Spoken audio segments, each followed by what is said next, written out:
Oh no. Is it really time to poop and smile?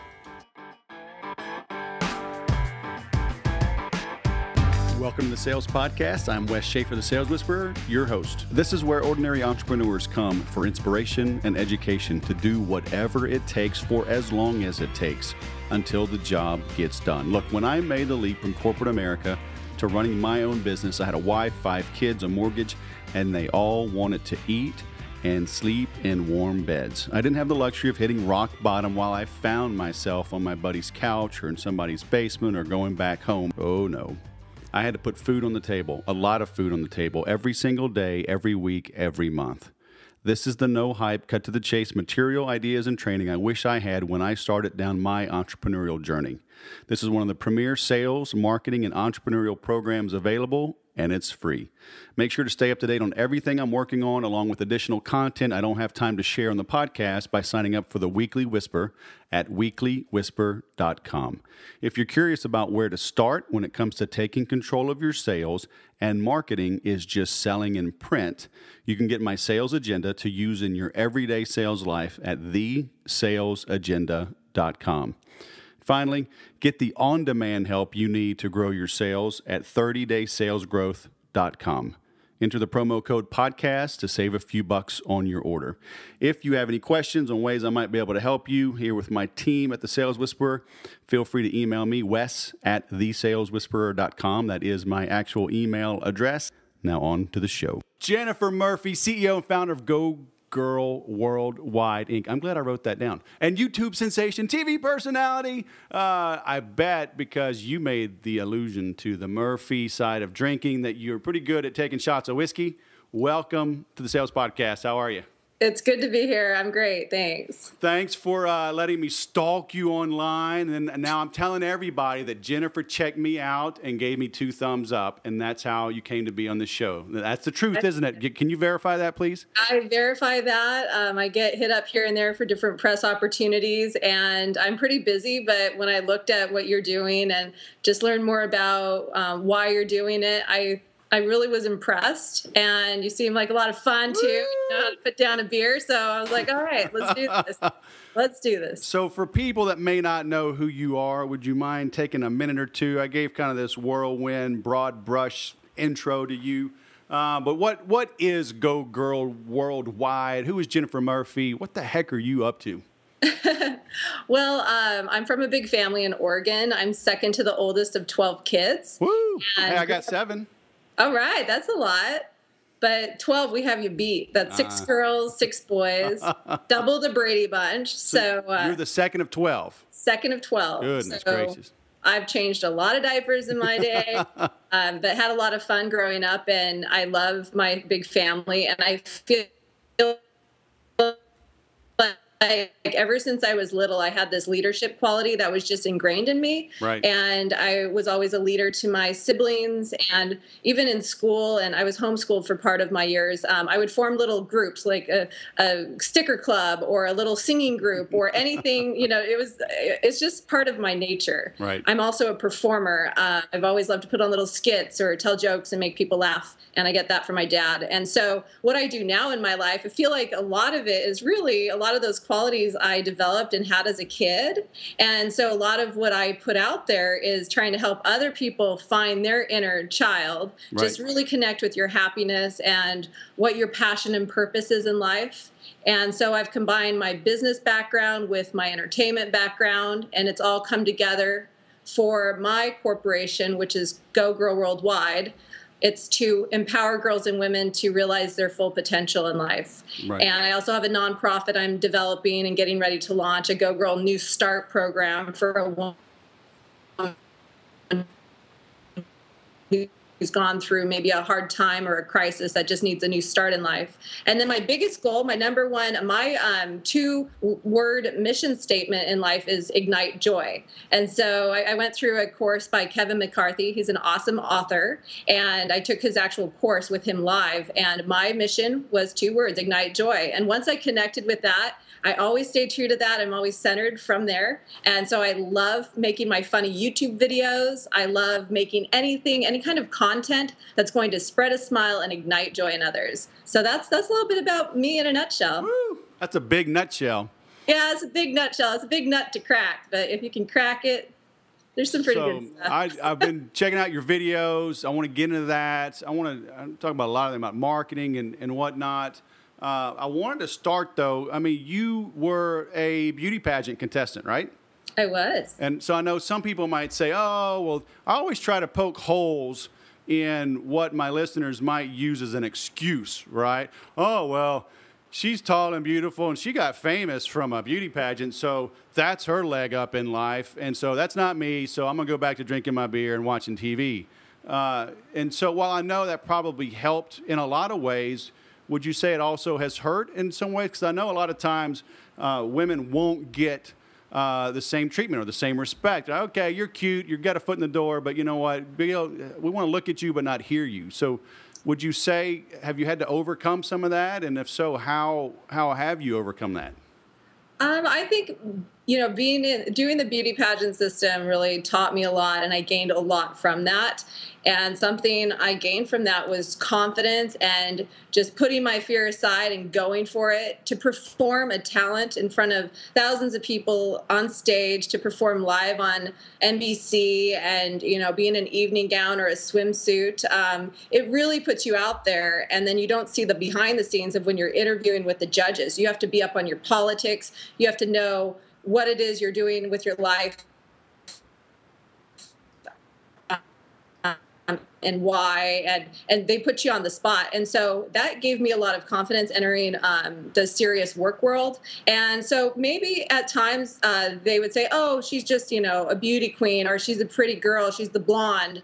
We're not going to take her as seriously. I'm sure I got some of that, but, I wasn't going to use that as an excuse for me to say, oh, pity me, I'm a beauty queen. No, you know what? I had so many strengths and qualities. And so it was just getting my foot in the door. So I just knew, get my foot in the door, and then it's results. Results. And once I started making a company money, and once I was, hanging with the big boys and, passing them up, and they're like, wow, okay, maybe, and they would still try and use that card. Oh, it's, she's cute, she can get her foot in the door into these businesses to sell them something. But, actions and results speak over time. And a lot of the sales I've done, especially getting going, were over the phone sales.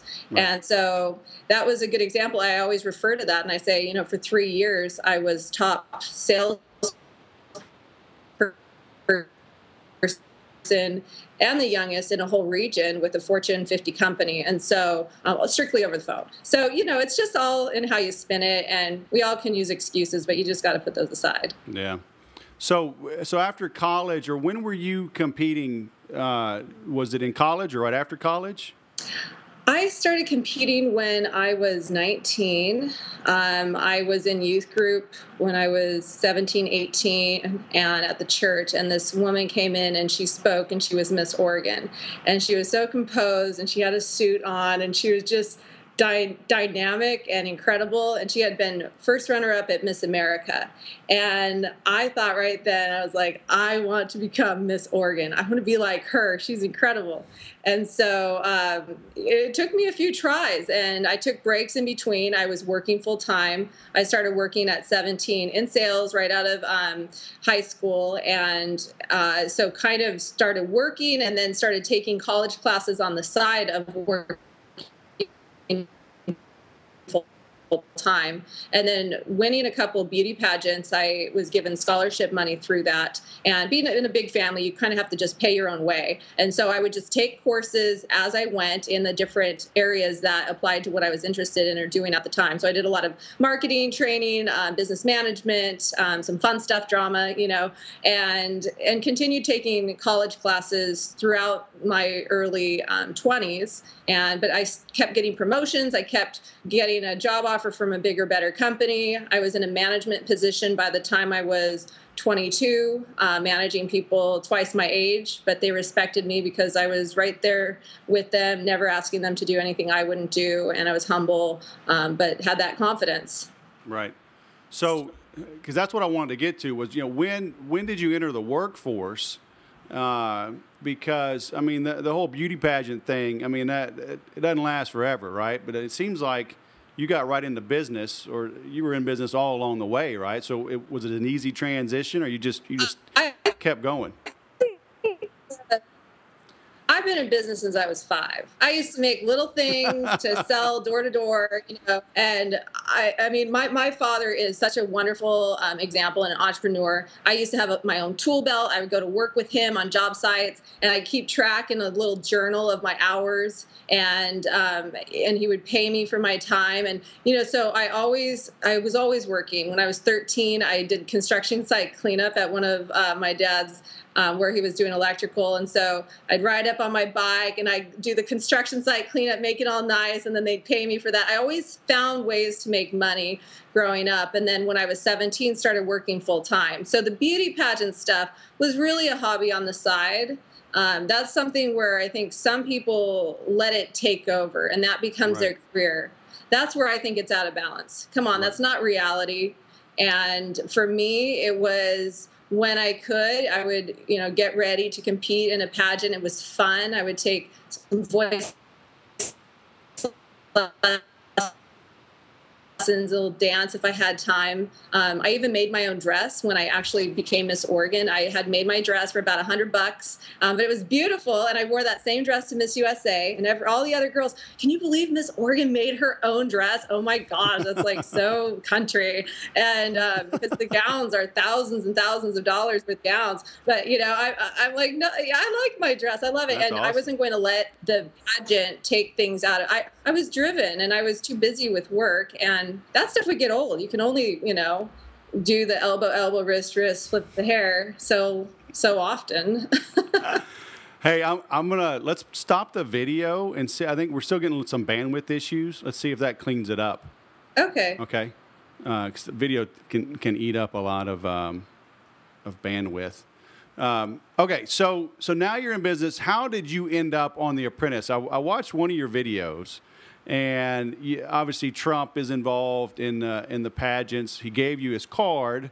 So people, again, would say, oh, you got a leg up. No wonder you made it. But then you lost his card, right? So you had to get your, foot in the door the old-fashioned way. I sure did. At Miss USA, I was hoping to win, but I was thrilled to make top 10. But I had met him right before the pageant started, and I was adding a few more rhinestones to my dress down, before the pageant started, as if that would make any difference. But I just needed those few more rhinestones on the dress to make it blink. You can never be bedazzled too much. You can never be overly bedazzled, that's for sure. And so they had said, make sure you come out before the pageant starts, 5 minutes before. Trump wants to meet all of the contestants. He owns the Miss Universe organization. Well, I was a little late and everyone had already gone upstairs. And I realized, I better get up there. So I grabbed my heels. I didn't have them on yet. I was in my little production number dress and I bolted through the backstage area, and I ran right into Donald Trump. And I was like, oh, sorry, Mr. Trump. And he was like, oh, who are you? And I said, I'm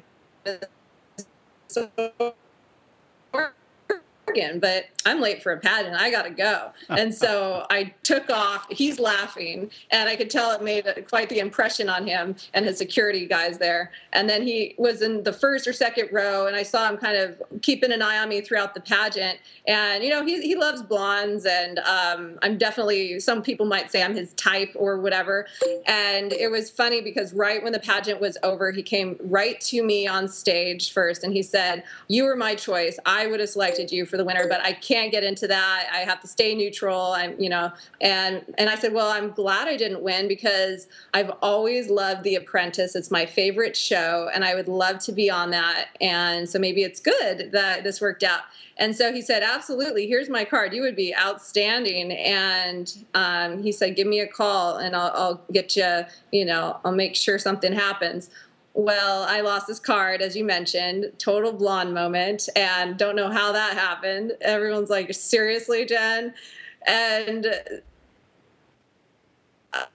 I had to try out just like everyone else. And it was maybe 4 or 5 months later, if that, I booked a flight to San Diego. It was the final interview city out of about 25 interview cities where they would have these live casting calls, and you stand in line all day long. And when I got there were already a few thousand people in line wrapping around city blocks. But there was just something in me. I knew the day before this happened, the day before I flew to San Diego to try out, I ended a 7-year relationship. Oh. I had been with a guy ever since I was 19, and he would really hold me back, and it wasn't good. It just, I was I was so full of life and so full of so much to give and experience. I wanted to do the pageants. He did not want me to do that. He stood up and stormed out when I won as Miss Oregon, was not supportive of me doing Miss USA, and said, "You are not trying out for The Apprentice. Absolutely not." Dang.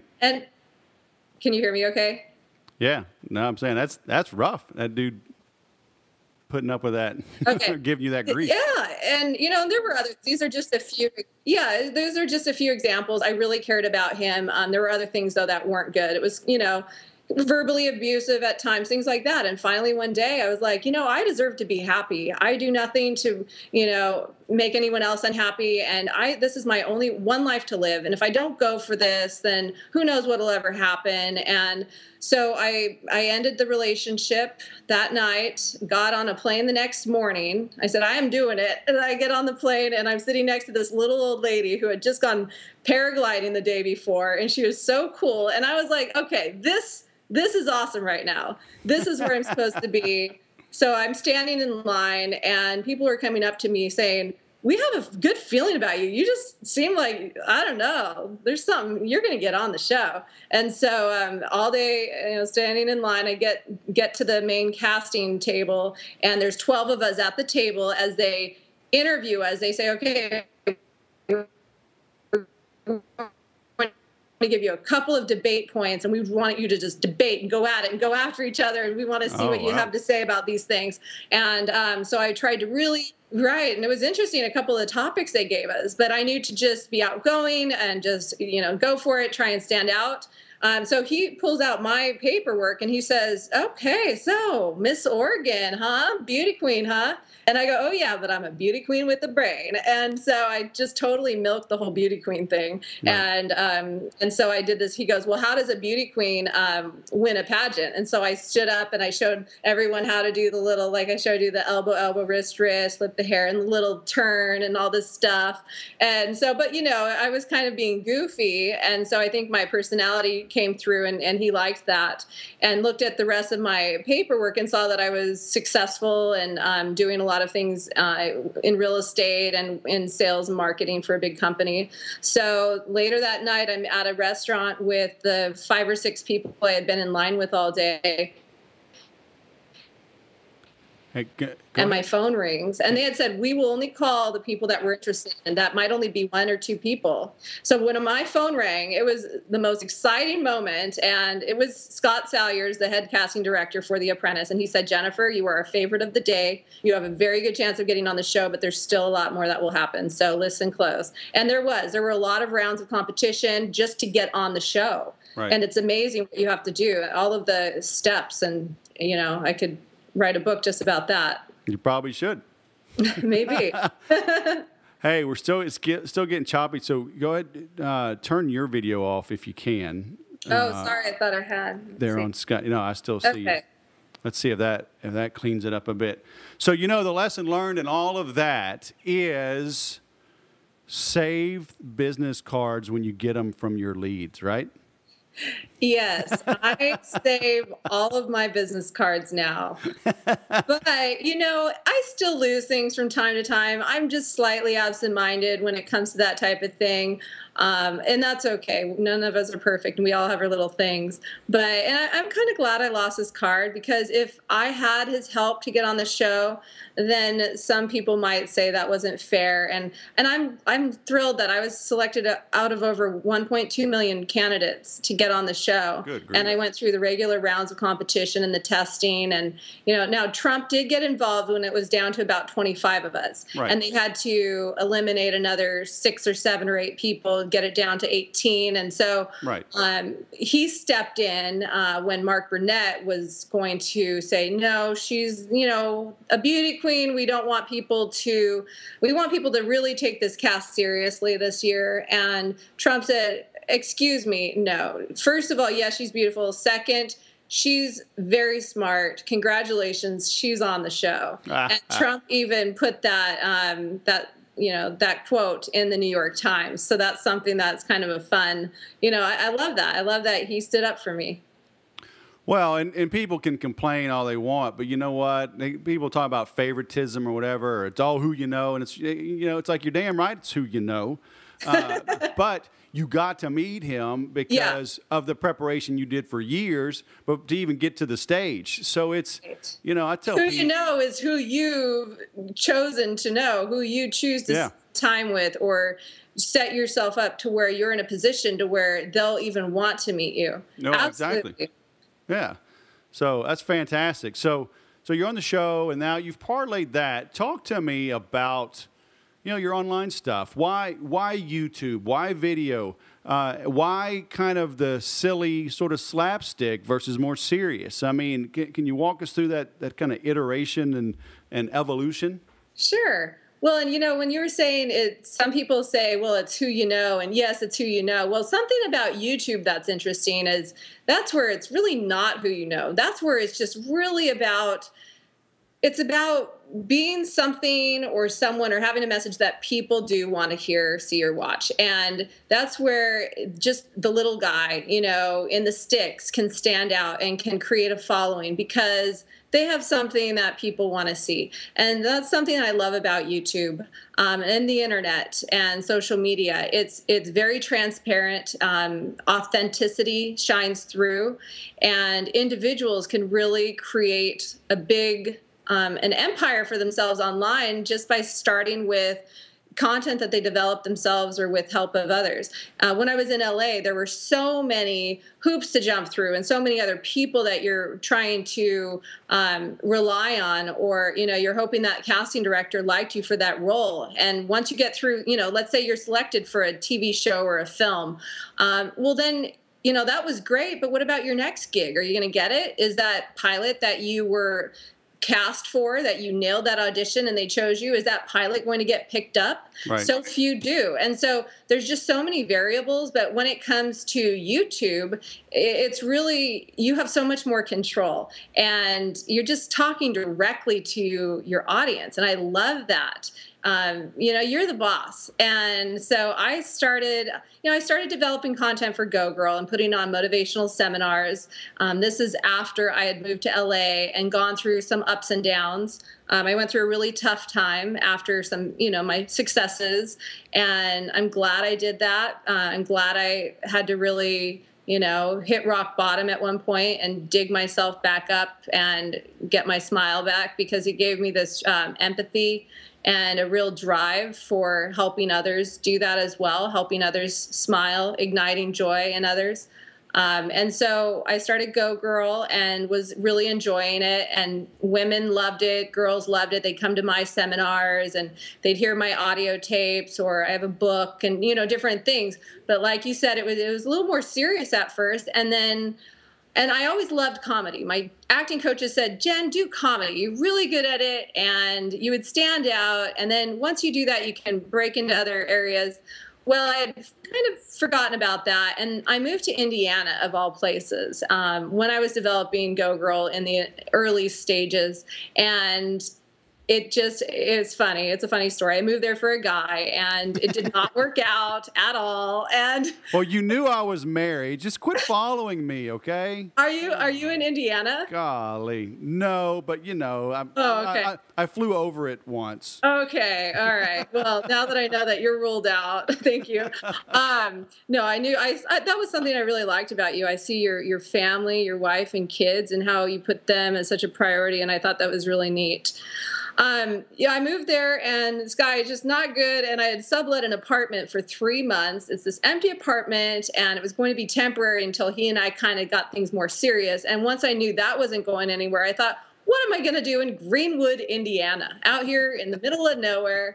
And I thought, what could I do to promote Go Girl and to build a following maybe, and with little resources, little money, but I've got this time. And I thought, what does well? Oh, I know what. Funny, crazy videos on YouTube. I was watching a YouTube star often, Ryan Higa, Nigga Higa. He's super funny. Nigga Higa, check him out. And I saw that he had millions of views on his videos. And so I thought, okay, what if I make funny videos for Go Girl, but they're really commercials, and it introduces them to my brand, and then I can show them some of my more serious content and what it's really about. And so I went to the Goodwill right down the street and to get some things to kind of make a studio in my apartment.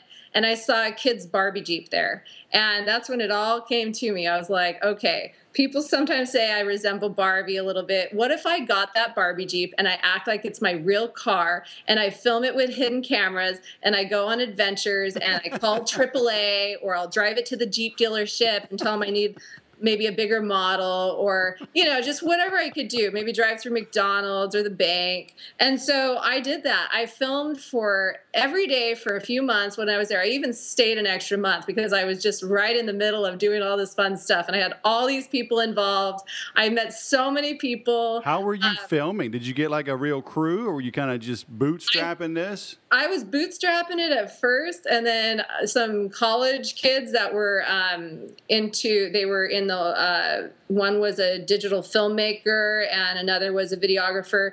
They were like, you are awesome. This is nuts. We want to help you. And so they started filming me and editing, and we started making a film, and I put on a movie screening, pink carpet party downtown Indianapolis, and with all of these people, hundreds of people there. And it was just really cool to see how much I could do in a short amount of time, just kind of bootstrapping it, and so it was really fun. And that was the birth of my funny YouTube videos. That's awesome. So see, that's why you went to Indiana. That is. I didn't know it at the time, but yep, that's why. And it's about turning what could have been a negative into a positive, Right. So create an opportunity. So what was that time frame from the time you did that first video to what was it, a pink carpet screening? Pink carpet party movie screening. That was, oh gosh, let's see. That was probably 6 years ago. And after that, but from the first time you made that first video with Barbie to the time you did your launch, I mean, was it was like a 6-month time frame or a year? No, that was within 4 months. So I started filming, and then we decided to put on the event just a few weeks before we put it on. I mean, we pulled that together quickly. So from an idea, from a crazy idea, right, almost on a whim, to something legit in 4 months. Yes. And so, and that was what, about 6 years ago, you were saying? About 6 years ago. And have you just parlayed it ever since and just kept growing and running with that theme? It was the beginning of a lot of, yes, it was a nice birth to the YouTube videos. And then I called it Illegally Blonde at first because I was breaking the law in the Barbie Jeep. I would get pulled over often. I have a lot of footage with cops. I'll even get some of the cops saying on my YouTube videos, hey, where are you? We miss you in Indiana. I mean, it was so fun. And I just had so much support from the community, and they just got such a kick out of it. And then about 6 or 7 months later, when I moved to Newport Beach, California, for an opportunity, I started meeting some business people in the area, and someone saw some of my videos and said, I'd love to hire you to make some viral, videos for my company, some commercials. And so I started creating videos that were in my style, but fun for this company. And one of them went viral, Batman underwear guy. And that is with my friend Jacob and myself, and it has over 50 million views through buying social media.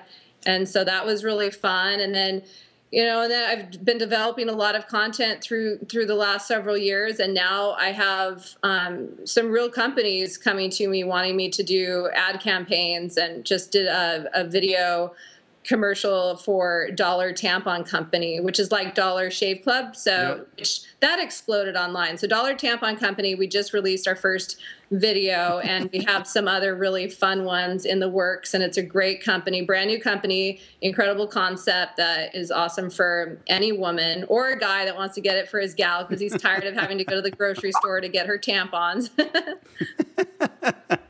So yeah, I did watch that. So I encourage everybody to please go check that out. That was hilarious. Thank you. So how do you? Oh, how to ask this? It's like Suzanne Summers on Three's Company, right? People, you build up this persona, and people think that's who you are, but people don't really understand that it's the most intelligent one is the one that is the goofball, that is the ditz, because it takes. I mean, there's comedic timing. There's being able to know when to hear something and turn it around and intentionally misinterpret it, right? And play that off. But I mean, how do you balance, between people looking at this and go, who is this woman doing a dollar tampon, and should I hire her to do business with me? Right. Well, and that's where it's all marketing, and it's all packaging it properly and presenting it to the right people in the right way. So, I'm building a website right now with a new partner, Viral Video Media Group, and it will show my real, my bio and probably a serious video of me or some serious content, but then the fun stuff, the funny stuff, when I go into a meeting to pitch myself to a company, I don't drive up in the Barbie Jeep. I actually do show up as myself, which I still have a lot of humor and a sense of, I like to tell jokes and stuff, but I'm not that ditzy blonde persona. That's definitely based on me slightly, because I do have those blonde moments, and I'm kind of klutzy at times, and I'm a kid at heart, so I base my character off myself. But it's just at the right times showing who I am, and then you show the funny, and then it makes it even funnier. So at my seminars, for example, I'll put on a success seminar, and I come out and I'll speak and I'll interview different experts, and then I'll show a funny video, and they're just, cracking up and in tears laughing. And so it's just that whole balance. And and I hope one of my biggest goals is to have my own online talk show, TV show, that would be kind of like the Carol Burnett show is or was, where, she would come out, she would be just real herself and interact with the audience. But then it's like skit number one happens and she is in character. And it's kind of a variety show with a lot of fun. And so that's something where I feel like it would be a really good mix. People can see me just being Jen, and then they see where I switch into Go Girl, the YouTube blonde, and it would be a nice package deal. Yeah, that sounds awesome. So how do people, how do you recommend they sprinkle in or use humor in their business? I mean, does humor have a spot in any business? Or are there places maybe they shouldn't do it? Or say go for it? I say go for it. Why not? I mean, life is too serious out there, and people love to laugh. There is a reason people watch funny videos, funny commercials. Serious companies like Geico have funny commercials. They're insurance, but they need to get your attention somehow, so they use humor. Does that take away from the seriousness of their business? No, and that's where then they need to do the job. Once they bring you in the door, once they have your attention, then it's okay. Here's why we're the best. Here's our mission statement. Here's our, integrity, professionalism. So I think if you start with humor, it can be great as long as you're doing it in a professional way. That's not, you don't want to be tacky. You don't want to do something that's going to offend someone, but you can't always make everyone happy. And that's something that you need to know. You've got to take risks in life. So go ahead and take a calculated risk. I mean, it's better than doing nothing, or it's better than being like everyone else. And once you get their attention, then you sprinkle in that humor at times. And I love it when even, let's say, Verizon customer service, I call them to talk about an issue and they're helping me, but here they are at a call center, and yet they still say something funny, or they still have a sense of humor. It makes all the difference in the world. And, it's just a choice. We all have it. And I say, go for it. I love that you add humor into your videos, and, you're fun. And otherwise, people, they'll watch something else. You don't want to, we don't have to be CNN. Yeah, really. And even CNN, I mean, even the hosts on these shows, they have a sense of humor. So what is the key to getting a lot of traffic, getting eyeballs, getting attention on YouTube videos? Are there little tricks of the trade like SEO optimization and tagging others, or is it as simple as just put out good stuff? First find your niche.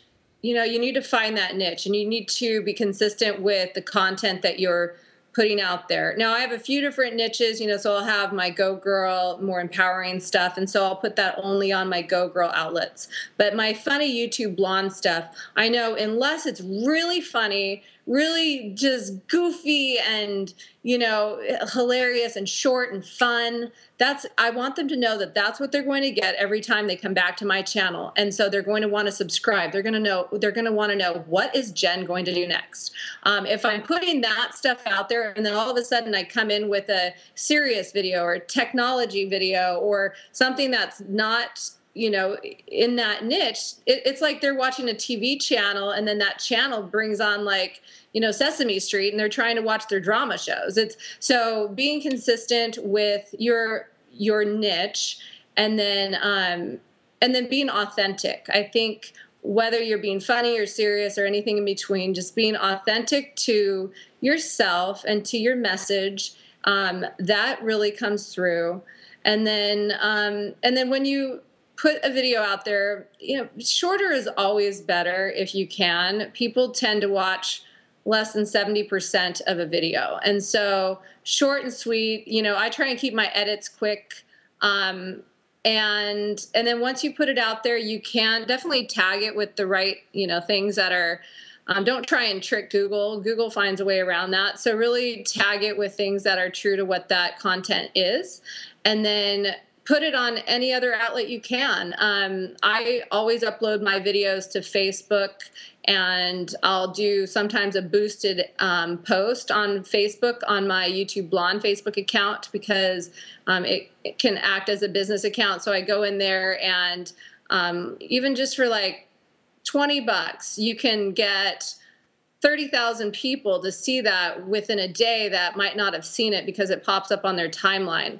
And so it's a nice way of getting some traction on a video. And if you post it directly to Facebook, Facebook likes that more. Facebook doesn't love it right now when you post a link to a YouTube video, because they don't want people leaving Facebook to go to YouTube. They want them to stay on their platform. So if you post your video directly onto Facebook and then you share it and you boost it there, that's going to really help you get more eyeballs seen. And yeah, just, and any other, my Batman underwear guy video went viral, partially because other outlets would pick it up, other, like an online magazine, Funny or Die. So you can also submit your videos to these different outlets as well. So, what about making the actual video? If somebody's new, do they have to go spend a lot of money on fancy cameras and lighting? Is an HD webcam fine? I mean, how can people get started quickly? If you're doing something stationary, then you can just use your webcam, and you can do a really great quality video right there, simple, and unless it needs the special effects and the special lighting. There's a lot of things you can kind of cheat yourself. I get these big lighting things from Target, the lights that have multiple light bulbs on it, and I'll use that for my lighting sometimes at home as a makeshift, and it works great. So if it's something where it's stationary and you're more speaking and you're showcasing something, you can make that work, and then maybe test it out and see how people take it. And then if it seems to be doing well, or if it seems well received and you're enjoying it, then you can start investing in some better equipment. If you want to hire someone, to film and edit, that can help. But you can definitely do a lot of it yourself. I did a lot of it myself. I still do at times. Sometimes people like to see that you're doing it yourself. It makes them feel like you're very real, you're very human, you're right there. So overly produced isn't always better. Even when I do have people helping produce my content, I try and keep it feeling very, kind of less produced and almost homemade in a way. Right. So what's more important than better lighting or better sound? Oh, that's a tough one. I mean, both are important. The sound usually is fine if you're anywhere near your camera. The lighting is something that people mess up a lot, and they don't have things properly lit. And it just really, I think if you focus on having good lighting, the sound usually is going to be fine. Both are important, though. So just always think lighting and sound. What? Are you like a beauty pageant contestant? I mean, can't we just all get along? Come on, I want an answer. So how, behind the scenes, with The Apprentice, how was it? What did you learn from that? I definitely learned that business out in the real world, not that was the real world, but there were some people involved that were definitely from all over the U.S. that were A-type personalities that were there to win. I got to see people's claws come out. Mm-hmm.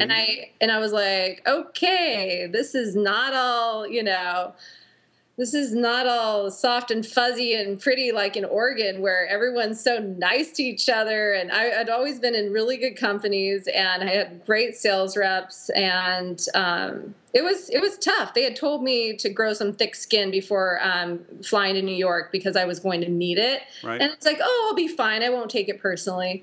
But being there and behind the scenes and seeing some of the stuff that went on, and how, the other contestants, they would be nice 1 second, but behind your back, they would do anything to get rid of you, and, say things in the boardroom that were just completely not true or completely embellished. It was an all-out war at times. And I didn't like that. And not everyone was like that, but I liked the people that they would tell you what they meant to your face, and then they do the same thing in the boardroom. I respected those people. So it showed me that you have to be careful who you do business with and who you work with in life, because there are people where when the stakes are high, and money or reputation or some recognition is on the table, they will kind of be they might just do something backhanded. You might not be able to trust them. So that taught me a lot. I loved working with the companies that we were able to create some really neat projects for, marketing for.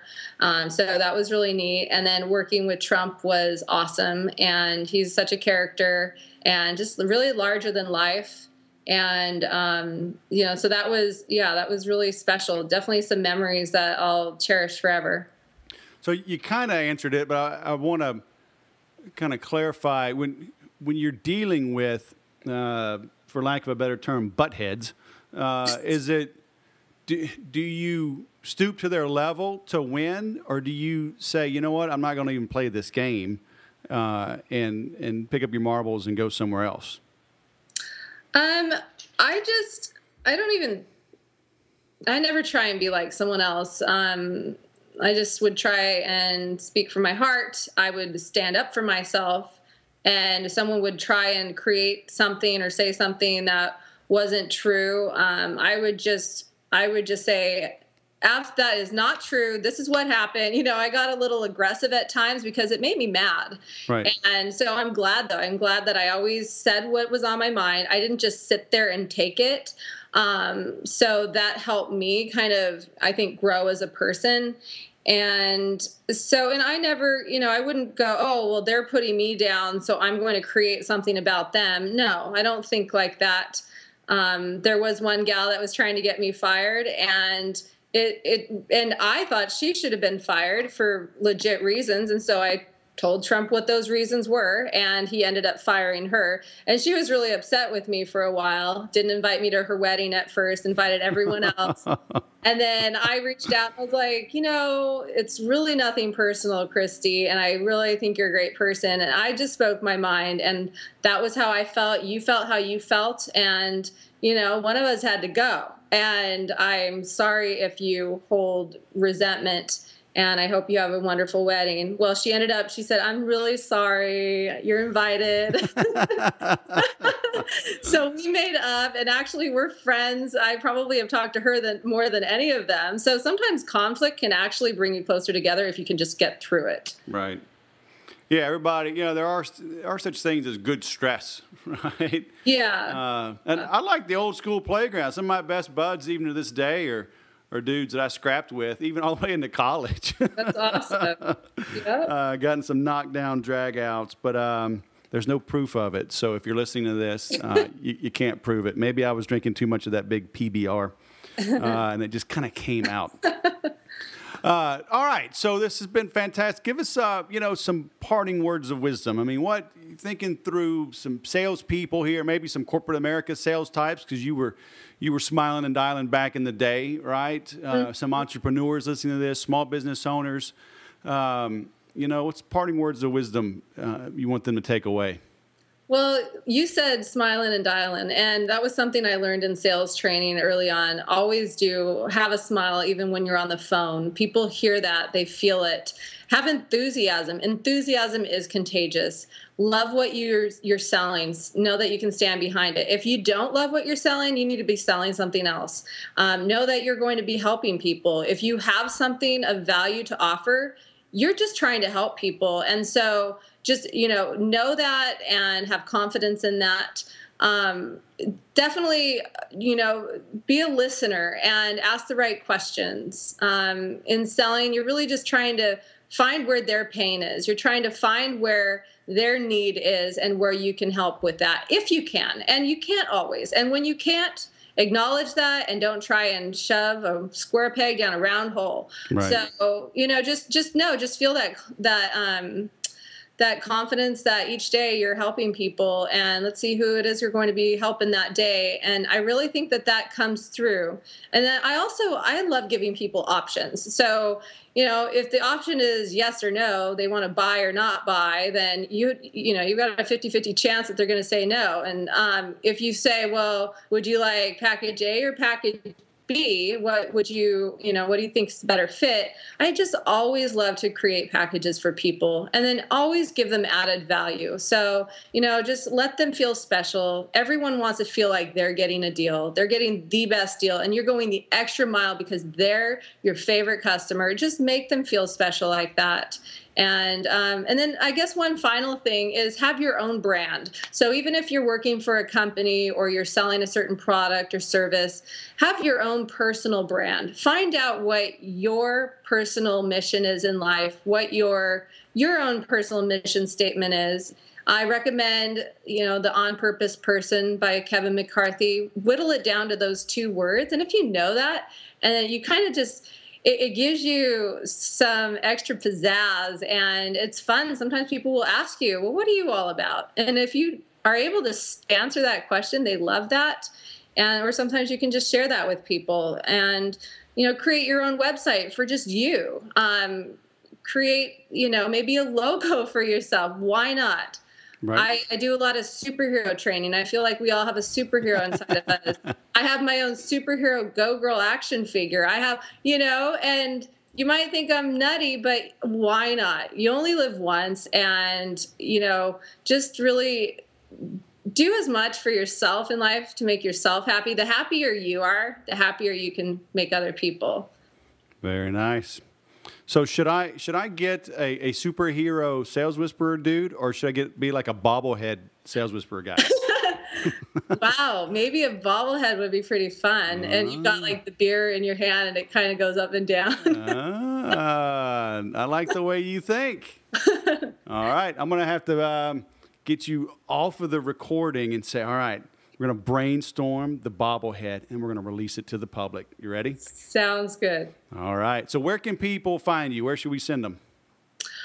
Well, you can go to gogirlworldwide.com. You can also send me an email if you have a professional business request, need video production, or I also do motivational speaking. gogirlceo@gmail.com. Again, that's gogirlceo@gmail.com. And then my YouTube channel is Jennifer Murphy Go Girl. And so if you subscribe to that channel, you'll see my new funny videos as they come out.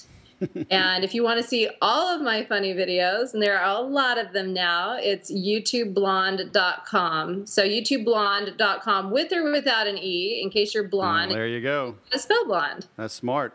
Yeah. Everybody needs to watch, what was it? The Poop and Smile. Poop and Smile. Don't tell them what it is. They just they got to go watch. In fact, if you go straight to poopandsmile.com, you can see exactly what it is. poopandsmile.com. Check it out.